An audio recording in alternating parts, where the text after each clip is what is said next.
எல்லாருமே கொஞ்சம் பொறுமையா இருக்கீங்களா? பிளீஸ் வாடி. என்னங்க என்ன செய்ய போறீங்க? சரஸ்வதி, அப்பா பொறுப்பானவர், தப்பு பண்ணிருக்கிறதுக்கு வழி இல்ல. தம்பி சின்ன பையன், நிச்சயமா தப்பு பண்ணிருக்க மாட்டான். நான் யாருன்னு என் மனசாட்சிக்கு நல்லா தெரியும். தப்பு பண்ணுனது எங்க அண்ணனத்தான் இருக்க முடியும். அவர் ஒரு மெடிக்கல் ரெப்ரசன்டேட்டிவ்.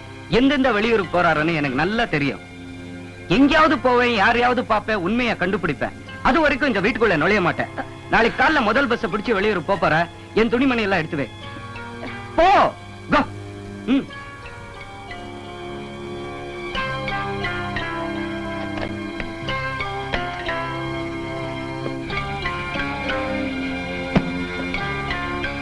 பணம் எங்க வச்சிருக்க? என் பொட்டிக்குள்ள வச்சிருக்கேங்க.